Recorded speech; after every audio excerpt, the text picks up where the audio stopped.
Good evening. आज हम लोग बाल मनोविज्ञान में आने वाले महत्वपूर्ण प्रश्नों के बारे में चर्चा करेंगे। चलिए स्टार्ट होते हैं। प्रश्न नंबर फर्स्ट, मनोविज्ञान के जनक माने जाते हैं। जो पहला प्रश्न है वह है मनोविज्ञान के जनक माने जाते हैं। प्लेटो, अरस्तु, वाटसन और स्किनर।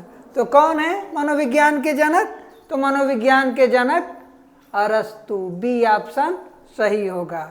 जानते ही अरस्तु ने ही सबसे पहले मनोविज्ञान की शुरुआत की थी और उन्होंने मनोविज्ञान को आत्मा के विज्ञान के रूप में बताया था। इसलिए इसके जनक अरस्तु जो यूनानी दार्शनिक और मनोवैज्ञानिक थे, इन्हें ही माना जाता है। आधुनिक मनोविज्ञान, आधुनिक मनोविज्ञान के जनक, आधुनिक मनोविज्ञान के जनक जेम्स को माना जाता है, किंतु कहीं कहीं वुंट के भी नाम आते हैं।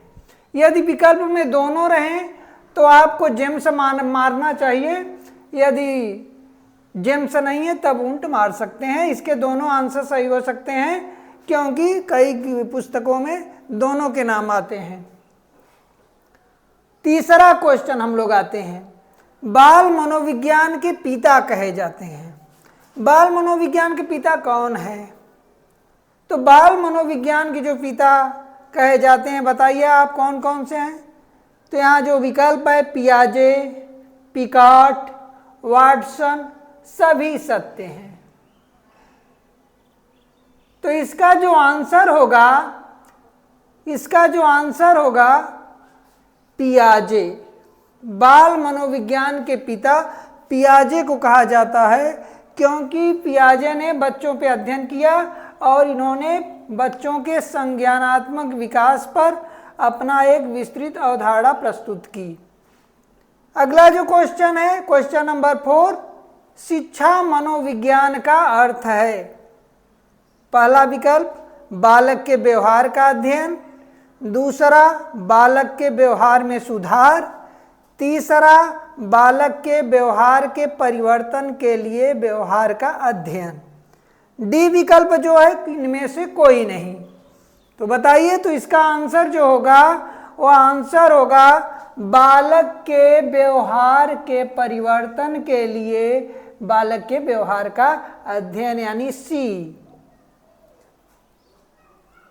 शिक्षा मनोविज्ञान का अर्थ है, इसका आंसर है बालक के व्यवहार के परिवर्तन के लिए बालक के व्यवहार का अध्ययन। शिक्षा मनोविज्ञान में बालक के व्यवहार का अध्ययन इसलिए किया जाता है कि उसके व्यवहार में बदलाव लाया जा सके। अगला बहुत महत्वपूर्ण प्रश्न है जो अक्सर परीक्षा में आता है, बालक जब स्वर्ग से चलता है, बालक जब स्वर्ग से चलता है तो वह प्रकाशमान होता है, किंतु इस जगत में आकर प्रकाशहीन हो जाता है। उसे प्रकाशित करने के लिए शिक्षा की आवश्यकता है। यह परिभाषा है। विकल्प ए जो है थॉर्नडाइक, वुड्सवर्थ, पियाजे और गांधी, ये 4 विकल्प दिए गए हैं। इनमें जो आंसर होगा वुड्सवर्थ, यानी यह परिभाषा जो है वुड्सवर्थ ने दिया था। कहा था कि बालक जब स्वर्ग से चलता है तो अब प्रकाशमान होता है, लेकिन इस जगत में आकर प्रकाशहीन हो जाता है, इसलिए उसे प्रकाशित करने के लिए शिक्षा की आवश्यकता होती है। वुड्सवर्थ की परिभाषा है और यह परिभाषा टेट, सीटेट और सुपर टेट तथा विभिन्न स्टेट की टेट परीक्षाओं में बार बार पूछा हुआ है। अब हम लोग अगले प्रश्न पे आ जाते हैं।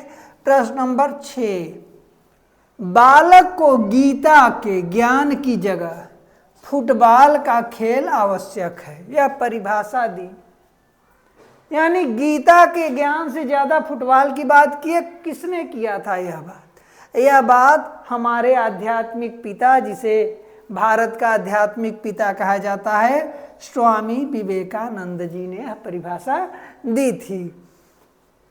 भारत का आध्यात्मिक पिता किसे कहा जाता है? स्वामी विवेकानंद को। यह भी प्रश्न जीएस के पेपर में आते हैं। क्वेश्चन नंबर 7, आप मुझे 1 दर्जन स्वस्थ बच्चे दीजिए। आप मुझे 1 दर्जन स्वस्थ बच्चे दीजिए। आप जो बनाना चाहते हैं वह मैं बना कर दूंगा। यानी यहाँ पे जो यह परिभाषा दी गई है कि आप मुझे 1 दर्जन बच्चे दे दीजिए और आप जैसा चाहते हैं कि आपका बच्चा बने, मैं वैसा ही बनाकर दे दूंगा। तो यह जो परिभाषा है किसकी है बताइए? विकल्प में टैगोर हैं, अरविंदो हैं, वाटसन है, पियाजे हैं। तो इसका जो सटीक आंसर है वह वाटसन। अमेरिकन मनोवैज्ञानिक वाटसन ने अमेरिकन लोगों को संबोधित करते हुए यह बात कही थी। 8वां क्वेश्चन, शैक्षिक मनोविज्ञान के जन्मदाता, यानी शिक्षा के क्षेत्र में सबसे पहले मनोविज्ञान का उपयोग हुआ, तो उसके जनक कौन हैं? तो यहाँ नाम आते हैं, थॉर्नडाइक है विकल्प, अरस्तु, प्लेटो, वुड्सवर्थ। तो इसका आंसर होगा थॉर्नडाइक। शैक्षिक मनोविज्ञान के जनक किसे माना जाता है? थॉर्नडाइक को। क्वेश्चन नंबर 9 पे हम लोग आते हैं। पहली मनोविज्ञान प्रयोगशाला स्थापित की गई थी। पहली मनोविज्ञान की प्रयोगशाला किसके द्वारा स्थापित की गई थी? तो विकल्प देखिए, पियाजे, पिकार्ड, वुंट, जेम्स। बताओ जी, बताओ बताओ क्या आंसर होगा इसका? बताओ, बोलो। पियाजे। पहली मनोविज्ञान प्रयोगशाला स्थापित की गई वुंट द्वारा। आंसर तुम्हारा गलत है, पियाजे नहीं होगा, इसका आंसर होगा वुंट। अगला क्वेश्चन जो है 10, एमिल किसकी रचना है? एक महत्वपूर्ण रचना है एमिल, एक महान दार्शनिक साइकोलॉजिस्ट की। बताइए कौन कौन है?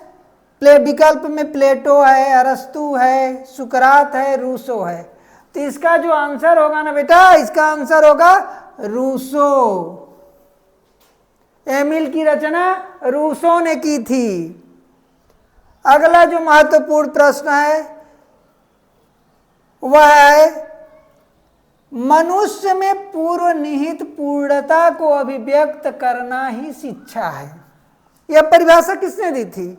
मनुष्य में पूर्व निहित पूर्णता को अभिव्यक्त करना ही शिक्षा है। बताइए बताइए, इसका आंसर होगा स्वामी विवेकानंद।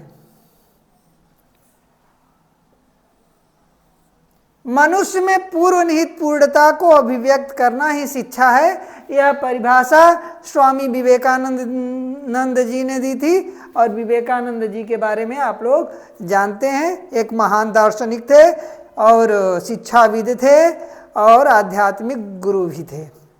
अब हम लोग आते हैं अगले क्वेश्चन पे।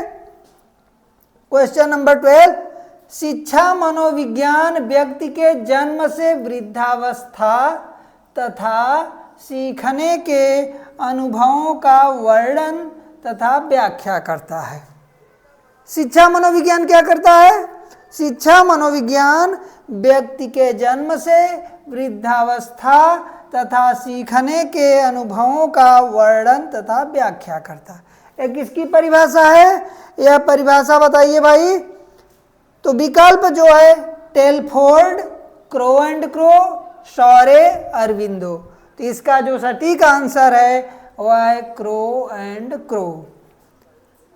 हमने आपको आज कुछ महत्वपूर्ण क्वेश्चन को दिए और बताया, और ये सभी क्वेश्चन लगभग टेट, सीटेट, सुपर टेट में बार बार आए हुए हैं और इन क्वेश्चन को आपको तैयार कर लेना है। एक भी क्वेश्चन इधर उधर नहीं होना चाहिए।